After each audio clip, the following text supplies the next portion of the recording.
Welcome, everyone. Good afternoon. Welcome to Torah with your host, Rabbi Anibal. Great to see so many of you, nice and early, beginning of the class. So let me welcome. Hello, Ashira. Great that you had a time to connect. It's been a while. How are you doing, by the way? And welcome, Amparo. Welcome, Brenda, Janet, Shelly, of course, David, Lori. Lori, you were the first one today. And welcome, everyone. If there is anybody else there, please say hi. Please say hi if you haven't done so. As we are going to have an opportunity to study the weekly Parsha. Vayishlach is the Parsha for this week. We continue studying about the story of our father Jacob and his wives and children. And remember, when we are talking about the people of Israel, by saying the people of Israel, it's like saying the people of Jacob, because remember, Jacob's name was eventually changed to Israel. So we are all, when we say we are children of Israel, we are children of Jacob. So studying the story of Jacob is extremely important, because it's he was the last of our patriarchs, and is the one that gave the name to our people. We are the people of Israel, the children of Israel. And so the life of Jacob encapsulates a lot about the essence of the Jewish people. Let's put it that way. Even if you study Kabbalah, I don't want to get into that. That I'm not an expert, but I want to mention something, that if you study Kabbalah, just at the very beginning, you're going to study about the tree of life. And the tree of life basically has lots of sephirot, the circles that but basically has three columns. The right, the left, and the center. The right represents mercy, giving, expansion. The left is the side of justice, of limits, etc. Right? And the Kabbalah says that the right represents Abraham, the left represents Isaac, but the center that fits from both, right? The mercy and the justice, that is Jacob, is the one that combines everything, that puts it all together. That is eventually what we want, right? It's the one who finds balance. Yeah. Let's see who else is here. Lori, you said give thanks that it's finally sweater weather here in Texas. Okay. Here is more than sweater. In Winnipeg is more like heavy parka. But yeah, Welcome, Erin. Erin Kleiman is here. Welcome to the class. Brenda, lots of layers. Yeah, chilly. Okay. And Erin is 3 pillars of Chabad. Ooh. What are the 3 pillars of Chabad? I don't know about the ones from Chabad, but I know that the Mishnah talks about things that comes in groups of 3: Torah, Avodah, Gmilut Chasadim. Right? It's because the concept of the 3 is 3 legs is the minimum you need for something to find stability. In fact, it's the most stable of the solutions. If you think, for example, in a photographer, the photographers don't use something with 4 legs. They use the tripod that has 3 legs, because you find it's a very better grounding. If you have 4, if one is longer than the other, they start shaking. Think about how many times we go to a restaurant and something, you take a table and the table moves because it has 4 legs. If you have 3 legs, it's easier to balance, but not yet. Ariel Lee is here. Welcome to the class. You're not late, Ariel. Come on. You're not late. We are just talking about a little bit about the life of Jacob. And of course, I forgot. Coffee. Another double espresso for me. And if you are drinking coffee or hot chocolate, tea, let me know. I always like to know what you guys like. To me, it's double espresso, just black, no sugar, no anything. Absolutely delicious. So, we are going to study today about the life of Jacob, the parsha for this week. Oh, Ariel, you still have to get your tea. Okay, take your time, go get your tea. Today we are going to study the parsha that is Vayishlach. Why it's called Vayishlach? The parsha starts saying that Jacob sent, Vayishlach, he sent messengers to his brother Esau, because this is the time when Jacob is finally coming back home, and he knew that Esau will be waiting for him. Was he angry? Did Esau forget about all the issues that they had in the past? We don't know. Back in the day, they didn't have instant communication the way we have it now, right? So, yeah. Josue Rivera, welcome. It's been a while since I've seen your name in the chat and the class, so we are happy that you were able to join us. Welcome back. So, going back to Jacob, he didn't know. He didn't have instant communication, so in this parsha, he will take a few, how can I say it? He will plan ahead with different possible scenarios, and he will try to do his best for each one of these scenarios, and he was aware that worst case scenario, he had faith in God, God will have his back. A lot of that is also expressed in this parsha. Of course, you can imagine we can't cover every single aspect in this class, but I highly recommend you to study this parsha.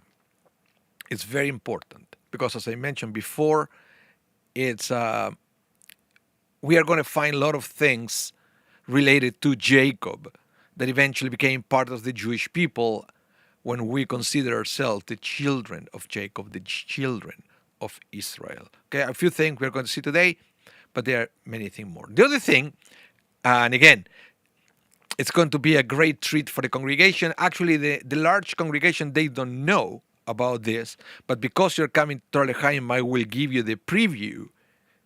Okay? You will have, it's funny because I follow many content creators on YouTube and on Facebook, and for people who they have different tiers of membership. You have the free membership, like just subscribe to the channel, get free membership. But some people pay, and people who pays, they have access to what the content creators call exclusive material. Right? So I will give you a little bit of exclusive material to you because you're part of Torah L'chaim. And the service this coming Saturday is going to start with a beautiful song composed by Jonathan Razel. It's called Katonti. And it's coming from this week's Parsha. The words are from this week's Parsha, and it's the most absolutely beautiful song. And Chazan Leslie is going to sing it at the beginning of the service. So, believe me, don't miss it. It's going to be beautiful. I recorded it during COVID, this song. If we have time during the class, maybe I should play it. I should play it for you, my rendition of Katonti. But for now, let's study about the Parsha. Let's do it. Okay? So, Jacob started to journey towards Canaan, back home, where Esau was waiting for him. And as I mentioned before, a lot of uncertainty about what is going to happen, how the encounter is going to be. Okay, so let me read for you what happened. It says, Jacob went on his way, and angels of God encountered him. When he saw them, Jacob said, "This is Hashem's camp." So he named that place Mahanaim.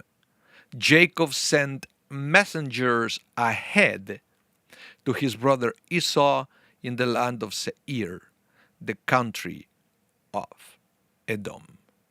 This is very interesting because this week's Parsha will mention a lot the concept of Malachim. Malachim is a Hebrew word, usually translated as angels.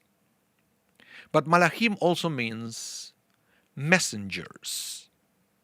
You see, it's interesting because when you read malachim in the Torah, it's difficult to know when it's talking about messenger, like you send a person to communicate a message, and when the Torah is talking about the angels of God.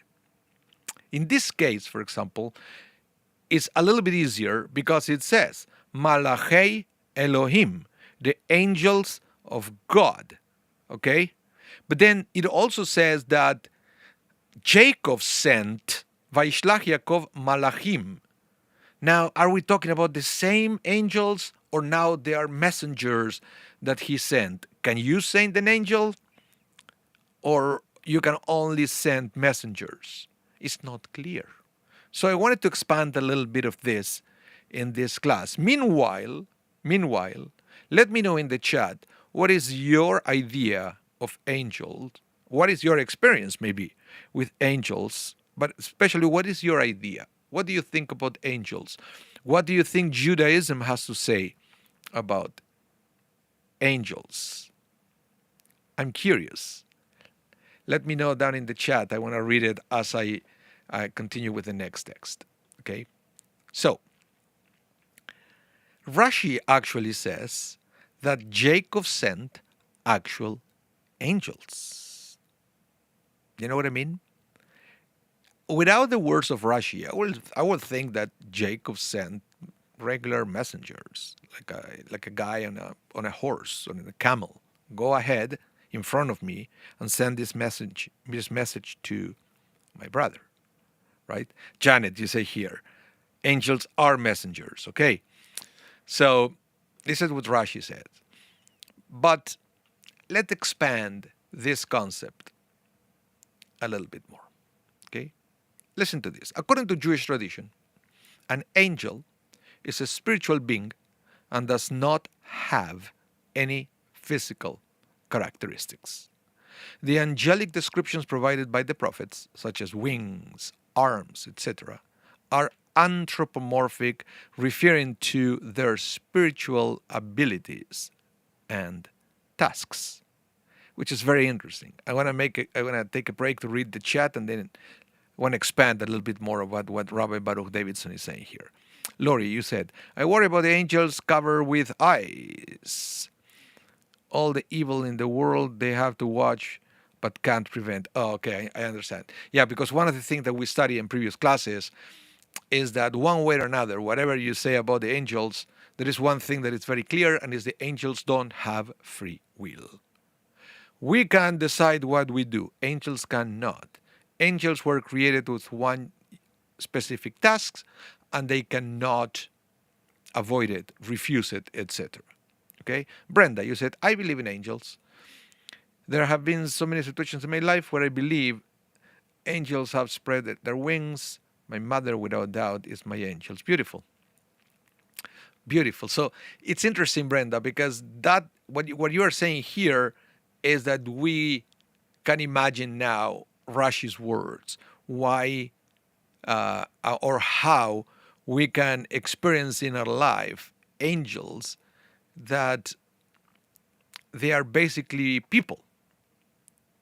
In fact, a little bit of this was explained when we studied the life of Abraham. Remember the 3 visitors that came to inform him that he was going to be a daddy? He and Sarah are going to have a baby.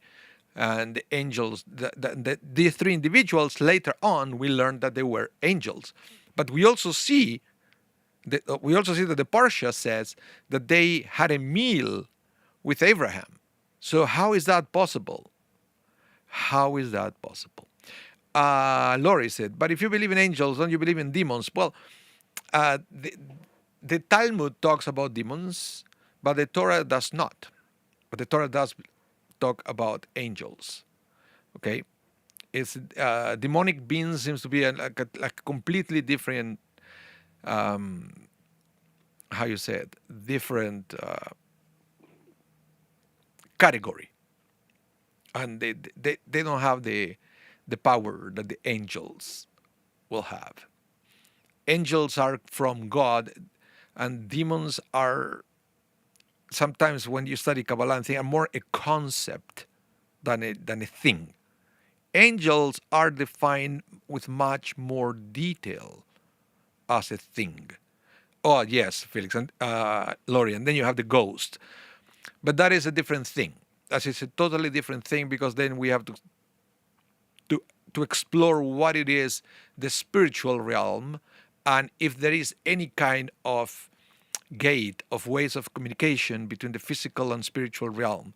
But that is a different thing. Now, the angels are, as described in the Torah, beings that they are clearly present in this realm, and many times they take human form.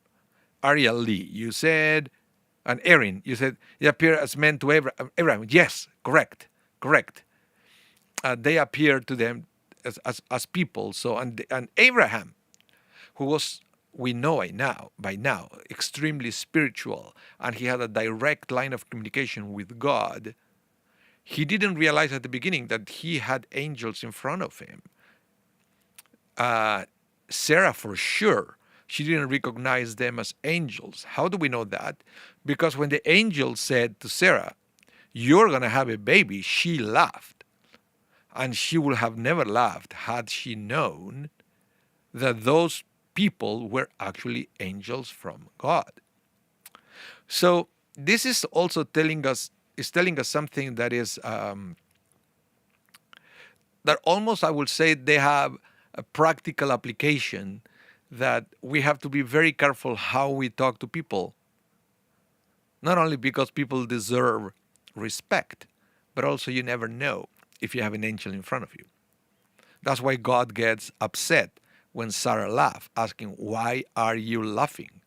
Right? Because you never know. You never know.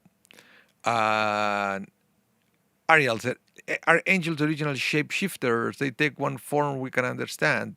We don't know." Judah said, "We believe in heaven, and that is where angels reside." My feeling. Yeah. Angels reside in heaven.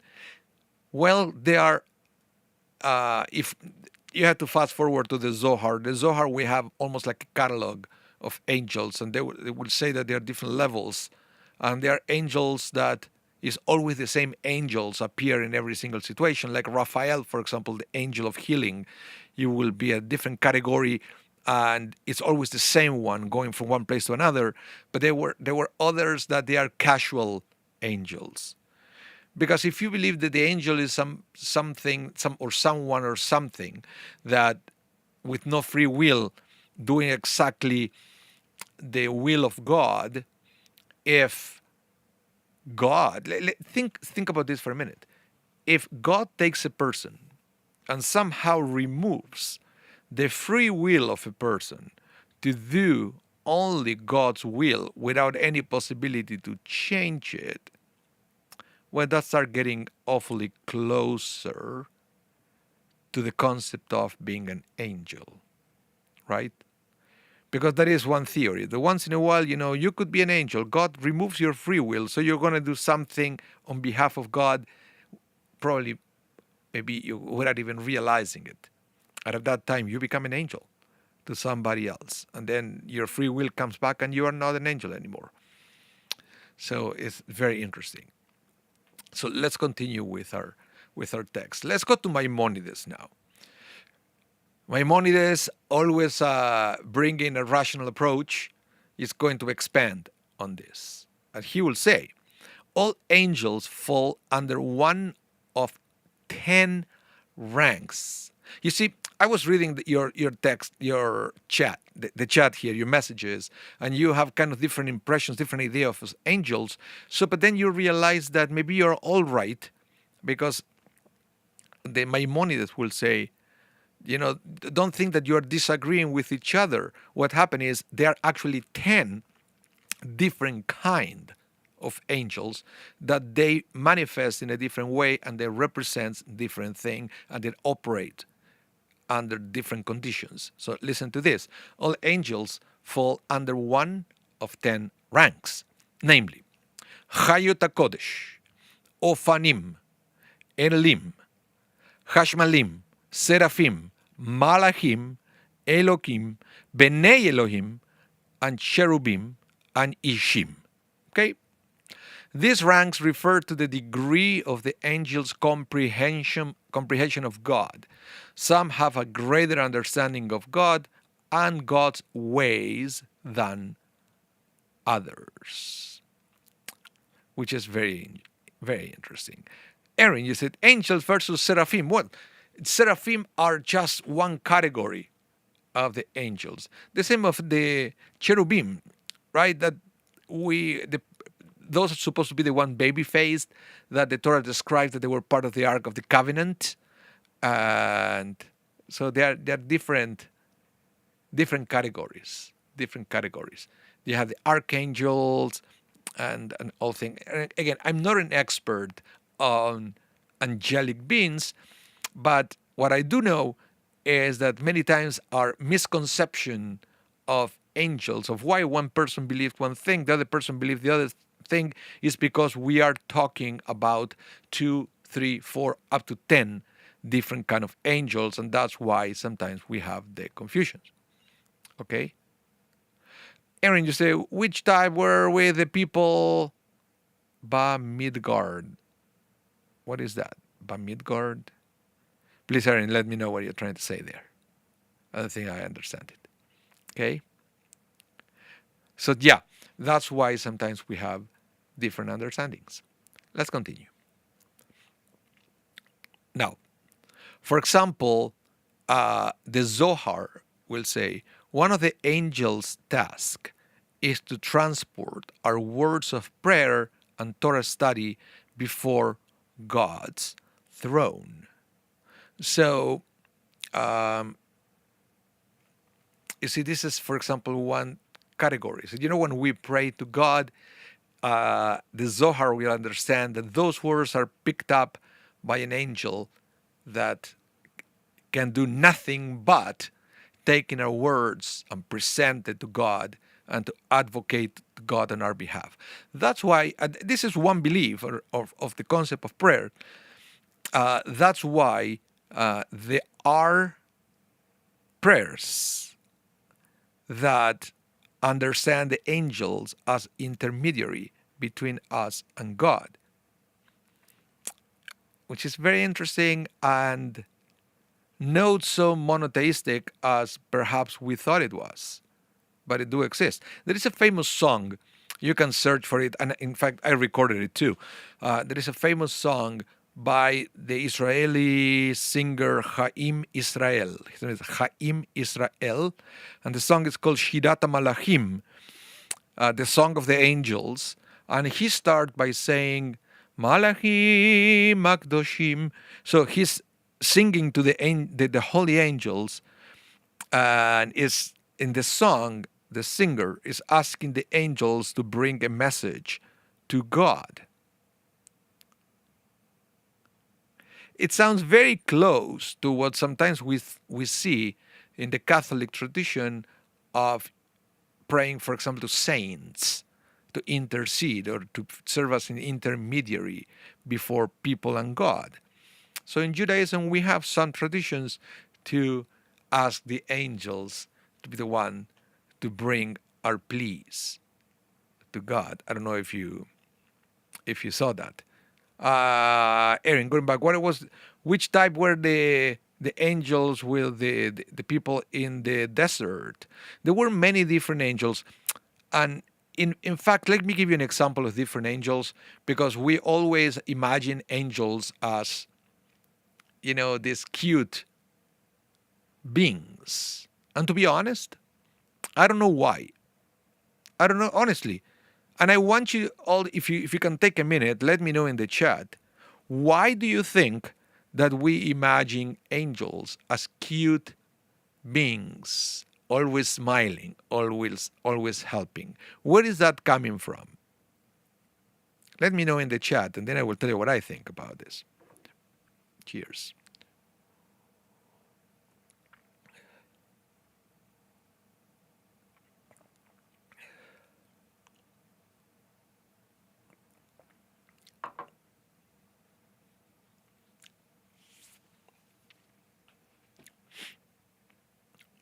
Lori, you said the song Neshamale. Which one is that?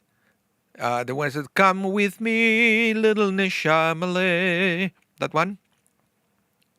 There is there is a beautiful song composed by Abby Rottenberg that is talking about that, about an angel bringing the soul into the body and teaching the whole Torah and everything.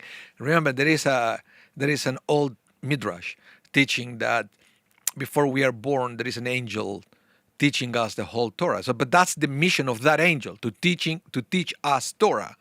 And then when we are born, and said that the angels put a finger on our lip. That's why we have this, this thing in our lip. So the angels touches our lip, and then we forget the whole Torah. And then when we study Torah, we are not really learning anything new. We are bringing it back to our memory, because the Torah that the angels taught us is already inside ourselves, except that we cannot tap into that. Okay, it's a very interesting concept. So the rabbis explained that's why we feel so much joy when we study Torah. It's the same joy we feel when we find something that we thought it was lost. That's the joy of our neshama, our soul, when we unlock the access to that knowledge. So when you study Torah, you're connecting your neshama with the knowledge that it was already inside. So every time you study something new, what you're doing is remembering something you already knew. So, Shelley Chochinov, you said, the reason is centuries of paintings depicting various Christian motifs and, of course, Hollywood. Absolutely. I will put it here. That is why we imagine angels the way we do. Because if you go to the Torah, angels are pretty scary beings. For example, many times angels are described as holding a sword, or a sword with fire, like the angel protecting the Garden of Eden, for example. It's pretty scary stuff. But in other cases, and this is perhaps one of the most important missions that the angels have, almost like the common denominators of angel missions, is the angel is sent to open our eyes. Our eyes are the subject of the angel interaction, eyes. What do I mean? The typical example for me is when Abraham sent away to his wife Agar and his son Ishmael. Remember that? Sarah didn't want it at home, so said, kick them out, and Abraham kicked them out. And Hagar and Ishmael, they left the house. And they were about to die, and it said an angel appeared to Hagar. And then there was this miraculous appearance of a well with water. But it wasn't so miraculous. If you go read the Torah, it says that the angel appeared, and the angel opened her eyes, and she saw the water. So sometimes the angels are being sent to us to remove the final blockage for us to realize something, to open our eyes. It's not that the angel is creating anything new. It's just guiding us towards something that we're supposed to see. So that is one of the main reasons we have angels around. Okay? So, the angel that appeared in front of Bilam, when Bilam was coming to curse the people of Israel, and what the angel did is to open Bilam's eye to realize his mistakes, and so forth. The angel who came to visit Abraham opened his eyes to realize that, his anxiety for not having a baby with Sarah, it was all wrong, that he was going to be a father because God already promised that. So the angel comes to remind Abraham and Sarah about the promise. So the angel didn't do anything new.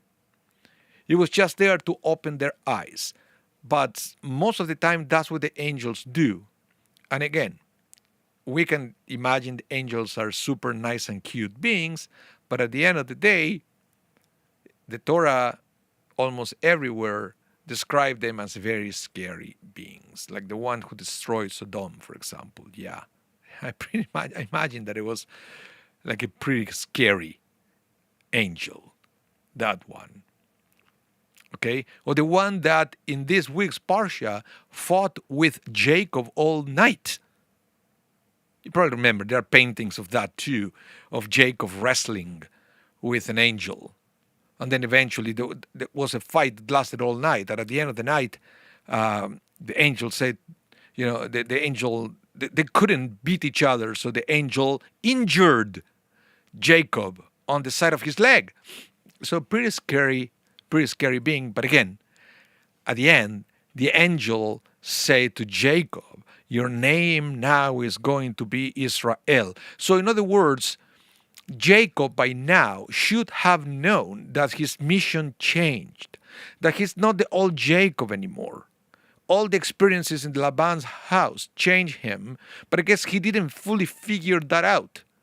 So now we see that the angel came to help Jacob to discover who he really is and everything that he has to contribute to his family and to the world in general. So, yeah. Ariel Lee, you said, I always think of angels as being made of pure light. Okay. But you see, the Torah is, the way the Torah describes the angels it was way beyond light. Way beyond light. Let's continue here with the angels. Now, more about angels. Listen what Pirkei Avot, this is part of the Mishnah, says about angels. He who fulfills one mitzvah acquires for himself one angel advocate. He who commits one transgression acquires against himself one angel accuser. And what does it mean? These are formed from the intellectual and emotional energy which one invests in the performance of a mitzvah, the study of Torah, or in prayer, or conversely, energy applied in the execution of a sin. So this is another way of understanding what an angel is. Okay? This is the other thing. That I don't know if you ever realized that every action has a reaction, angel or no angel. When you do something, even if you don't realize that, you are starting a chain reaction. Where that is going to go, we don't know. We don't know. But we do know is that one good thing that we do usually carries another good thing. And the recipient of that good thing continues their lives, but creating other things. But we believe that every good thing we do will continue being present in this world through the recipients of that goodness. The same could be said about the bad things we do. So you can see here that by understanding these words of Mishnah this way, then we can understand that sometimes when the concept of angels could be something material, like a person or a being, but could also be an energy, that we call that energy an angel, but without being a physical angel. So that is another way of understanding this. But yeah, you see how even the Mishnah is aware of the concept of the angels and the way it could be understood in many different ways. And yeah, what do you think about? Let me know in the chat. What do you think about this concept, right, of one good thing creating another good thing and one bad thing creating another bad thing?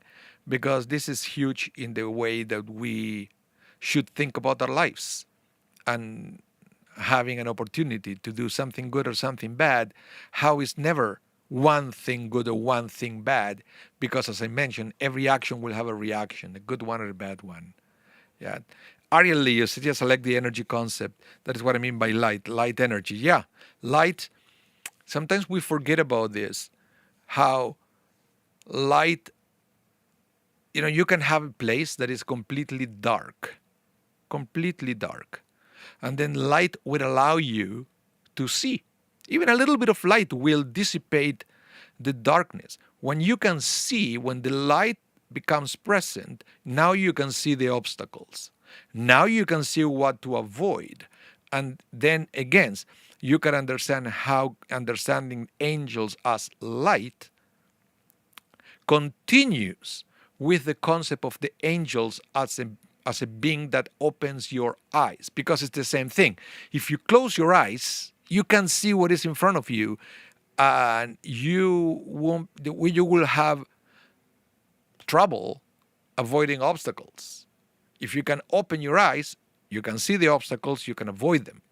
If everything is the same, if everything is dark, if you have no light whatsoever, and then the angels also, think the angels, the light comes into the picture, now you can see what is in front of you, and which path you should take becomes more clear. Right? Brenda, you said, it's interesting that when you do something nice for another person, we are thanked and referred to as an angel. Okay, interesting. When they said, yeah, oh, you're an angel. Yeah. Physics, energy, the 5 stages of thermodynamics cover all 4 fronts. Oh, Shelley, you and your science. But I love it. Janet, you say balance of good and bad. Yeah, you see, this is interesting. Because in Judaism, I don't think we don't look for a balance. And some people think that life should be about give and take, but we believe that life should be about give and give. That is the secret.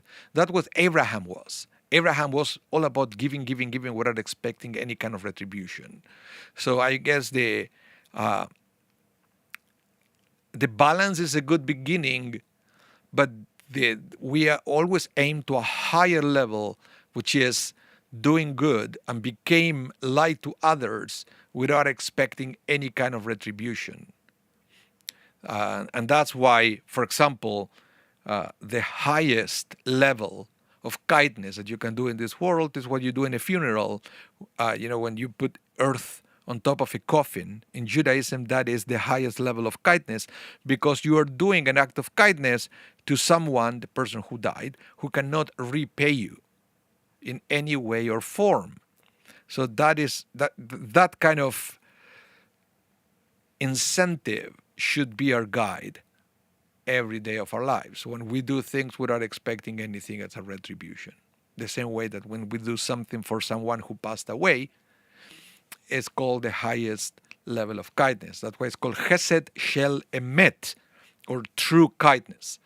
And that's why all around the world, in the Jewish world, funeral homes are usually called Chesed Shel Emet, or Chesed Shel Emes, here in Winnipeg, for example, because they represent that kind of kindness. Absolutely. Yeah. Let's continue. Now, let's go to the other angel that we read in the Torah. Remember, I told you, the one that was wrestling with Jacob all night. I guess jiu-jitsu already existed back in the day. That's what they were doing, right? They were grappling. They were grapplers. Yeah, they didn't know how to strike, so they grappled. This is what it says. Back to the Parsha. Then he said, he is the angel. Let me go, for dawn is breaking. But he answered, I will not let you go unless you bless me. Said the other, what is your name? He replied, Jacob. Said he, your name shall no longer be Jacob, but Israel, for you have striven with beings divine and human and have prevailed. Jacob asked, pray tell me your name. But he said, you must not ask my name, and he took leave of him there. Oh, so many juicy things on these verses. This is very interesting, right? Again, you see how they were fighting all night. All night. And again, can you see again the concept of light and darkness? And how, while darkness surrounded Jacob, clearly, all the night, while darkness surrounded Jacob, when he couldn't see clearly, he was still fighting. You see, sometimes that's what happens when we cannot see clearly.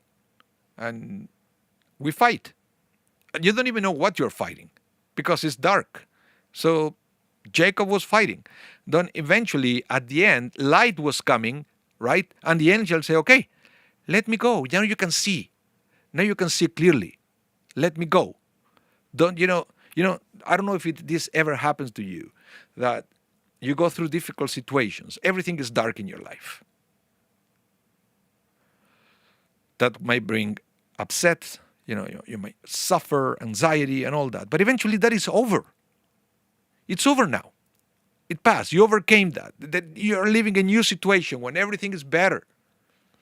And then I can hear the voice of the angel said, let it go. It's over. You understand things differently now.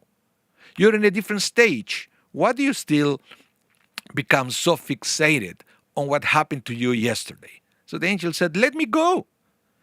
You can already see the light here. Okay? And then, I think I'm going to write a sermon about this for Saturday.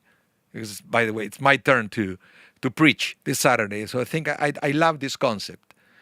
I love this concept. But because now that Jacob saw the light, Jacob could see everything more clearly. Jacob said to the angel, okay, I'll let you go, but not until you bless me. In other words, I had to endure all this darkness, which I did. And it wasn't free because remember that Jacob was injured on the side of his leg, and then he was kind of limping for the rest of his life, whatever. Physically he wasn't the same, but he made it to the other side. And Jacob said, okay, I will let you go, but not until you bless me. In other words, Jacob is asking the angel, the one who opens your eyes, the one who helps you see things. Jacob is asking him, what did I learn? What did I learn from all this experience? Bless me with that. What did I learn? I know I can see the light now, right? But did I have to go through that darkness for nothing? Is there anything that darkness taught me, that it will make me a better person for the future? And the angel answered in a very interesting way. The angel said, what's your name? This is, again, Jacob asked for a blessing. And the blessing is, what's your name? And Jacob said, Jacob. And the angel said, no, dude, you didn't learn anything. Ugh. Do I have to come here to open your eyes? Oh, I guess yes. That's why I'm an angel, right? So I said, your name is not Jacob anymore. You are Israel now. Why? Because you fought, you wrestle with the divine and with people. And you prevail. You made it to the other side. So you're not the old Jacob anymore. And that is the most beautiful blessing that he received after that experience. You're a new person, a better person. See it the way I can see it. Have you ever said that to a person? People who don't think much about themselves. Have you ever been there? People don't think much about themselves. And then you tell them, oh, dude, if you could see what I see, you will be so much happier. No, I'm this, I'm that, I cannot do this, I cannot do that, I'm not good. And they said, what are you talking about? You are this, you're this, you're this, you're this, you're this, you have all this. And then the person more likely said, really? Do you really see that on me? Yes. And when somebody tells you that, it's the biggest blessing. That's exactly what is happening here between Jacob and the angel. That is what the angel is telling him. You have to see yourself the way God sees you. God doesn't see the old Jacob anymore. God sees a brand new Israel. Which, by the way, Israel also comes from the word yashar, which means straight. Because remember, the old Jacob wasn't straight. Was a little bit of a crook. He tricked his brother twice. Then he kind of tricked Laban to leave the house. Right? So now it says, you're not that Jacob anymore. You are Israel. You're a straight person. You're a new person. Believe in yourself. Move forward. And it's a beautiful thing. It's a beautiful thing.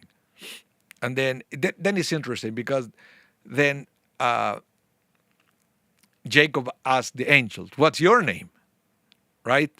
What's your name? Because the name, remember, the name tells you about the essence. But then the angel said, don't ask my name. Because, of course, the name will change. It depends on the situation. If the name tells what you do, well, there is not really a name here. Because in this case, the name will be, the one who blessed Jacob or Israel. But in another situation, will be the name will be different. So there is not really one name. Don't try. In other words, the angel is saying, don't try to box me in a name. Right? It's not like you're Israel, you have one mission. I'm an angel, I have many missions. I do whatever God asks me to do. So I go from one place to another. So don't box me in a name. So and then don't answer the name. And then he left the angel. Yeah, that's the thing. So Lori, what do you say here? I feel the angel who teaches math is neither my friend nor competent. Oh, no, but it's always this teaches us to always look at the positive on people as well, the way the angel helped Jacob to look at the good side of his life as well. Yeah. So let's continue. Listen to this. In our daily prayers, we refer to the songs of praise which the angel sings before Hashem. The angels have shifts, singing at designated times of day or night. The type of praise they sing reflects the particular angel's spiritual status. The angel singing is alluded to in the above-mentioned story of Jacob's fighting with the angel, at the end of which the angels pleaded with Jacob to free him, for the dawn has risen. So this is another explanation of the story. Why the angel had to leave at dawn, at the end of the night? Because his shift is over. Now he has to go back. Okay? Interesting. Different way of understanding the story. According to the Midrash, the angels rush because his shift to sing before God had arrived. Similarly, according to the Midrash, when Moses spent 40 days studying with God, he knew what time of the day it was based on the changing shift of the angels singing. So you can see how rich it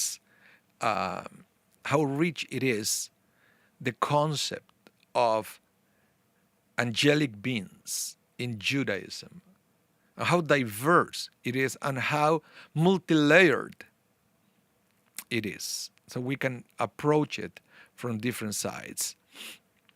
Let's continue. Now, going back to a more metaphoric understanding of the fight between Jacob and the angel, the Nachmanides now, this is Ramban with an N at the end. It says Jacob struggled with Esau's angel. Interesting. Nachmanides calls the angel Esau's angel. Remember, angel as messenger now.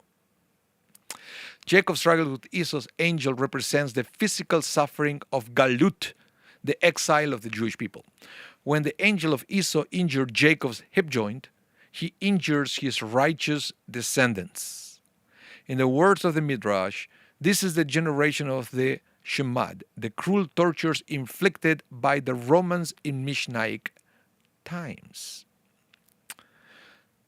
in their efforts to eradicate the faith of Israel. There were other generations in which the same and worse was done to us. We suffered all this and persevered, as alluded to by the verse, and Jacob arrived whole. Now, this is also interesting because when you understand the story of Jacob fighting the angel, as the moments also when the people of Israel have to wrestle or fight with other cultures, and even though many times we were harmed, or it was the Torah injured, if you want, there is still a message that we should never forget. And it's Jacob's request of, before I let you go, bless me. So let's go back, for example, of the times when we fought with the Greeks, we fought with the Romans, we fought with the Babylonians. We always learned as we fought from them. From them. It's not that we forgot about what happened. We learned from the experience, and we always incorporated things to Judaism from those cultures because we believe that regardless of the suffering, we always try to find what is good around, and we learn from it. We learn from it. So in every situation that we go through, regardless how difficult it is, how painful it is, how ugly it is, how bitter it is, we have to always find also the teaching. What am I learning from here? How is this situation that I know eventually I'm going to overcome, how is going to make me a better person? Not a bitter person, but a better person. And that's the challenge that Jacob had, and he prevailed. And that's the challenge that the people of Israel had in the past, and we prevailed. And that's the challenge that we have every day in life. And we must prevail by learning from the pain. We learn from the pain. We learn the lesson, and we take that to become better people. And that's what it is. That's what it is. So listen to this. Jacob asked the angel to define himself. He says, Jacob said, give me your name. Tell me your name. As I mentioned, the name defines you. Now, if we can superimpose this interpretation of understanding of this battle, namely the ongoing battle of the anti-Semites against the Jewish people, then Jacob is asking the angel of Esau, define for me the essence of anti-Semitism. What is the essence of your hatred toward the Jewish people? In that vein, the response of the angel is that there is no one definition of anti-Semitism. Anti-Semitism takes on different guises, different forms, and different ways. Therefore, it is futile to tell you exactly what anti-Semitism is, because it always changes. This is so true. There's always a different excuse to attack the Jew. Oh, the Jews, they control the money. Oh, the Jews are communist. Opposite. Oh, it's not Jews, it's Israel. It's mutating all the time. That's why this metaphor of the fight being the fight between Israel and the enemies, and the angel doesn't, refusal to give a name, it makes also a lot of sense. It makes also a lot of sense. But it's also telling us, like we went through so many different situations in the past where anti-Semitism was the common denominator, but we have to say, even with that, bless me before you go, in the sense that what have we learned from that situation? Because the more we learn from the past, the more we are going to prevent the same thing to happen in the future. That's why it's so important to learn from all the things in the past. Ariel, you said, I have a book of a Ronald Isaac called Ascending Jacob's Ladder, Jewish Views on Angels, Demons, and Evil Spirit. Oh, cool. Another one, Angel Secret Stories based on Jewish legends. Yeah, I think I have a few, and I'm looking at the ones here. I wish one day I will have time to study all that, because it's fascinating. It's truly fascinating. So, yeah. Okay, everyone. So thank you a lot for tuning in. Thank you for being there. Thank you. Remember, the class is going to be rebroadcasted tonight at 8 p.m. Central. And I hope you're going to come on Saturday or tune in if you cannot do that. And you know what? I will let you go with the song based on this week's parsha I mentioned before. It's Katonti. Cantor Leslie is going to sing it this coming Saturday, but this is my recording. I did it during COVID, during the pandemic. I have more time to record things. Okay, so we'll play for you as I say goodbye. And as always say, have a wonderful rest of your day. Please be safe. I hope to see you soon. Bye, everyone, and enjoy the song.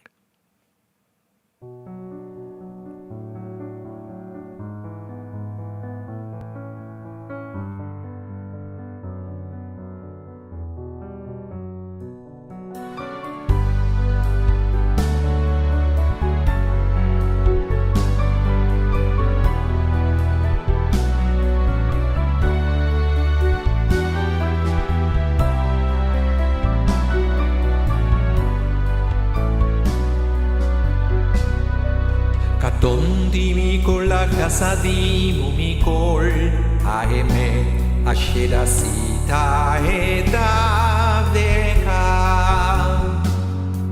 קטונתי מכל החסדים ומכל האמת אשר עשית את עבדך. קטונתי מכל החסדים ומכל האמת אשר עשית את עבדך. קטונתי מכל החסדים ומכל האמת אשר עשית את עבדך.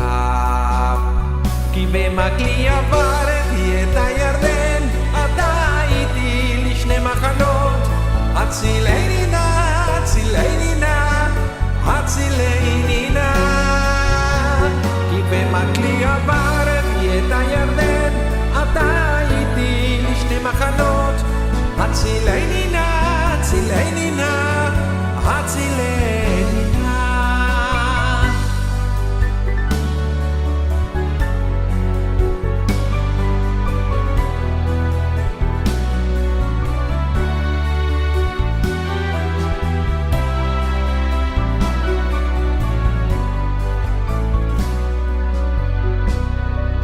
קטונתי מכל החסדים ומכל האמת אשר עשית את עבדך. קטונתי מכל החסדים ומכל האמת אשר עשית את עבדך. כי במקלי עברתי את הירדן, אתה איתי לשני מחנות. הצילני נא, הצילני נא, הצילני נא. כי במקלי עברתי את הירדן, אתה איתי לשני מחנות. הצילני נא, הצילני נא, הצילני נא. כי חסדך גדול עליי, כי חסדך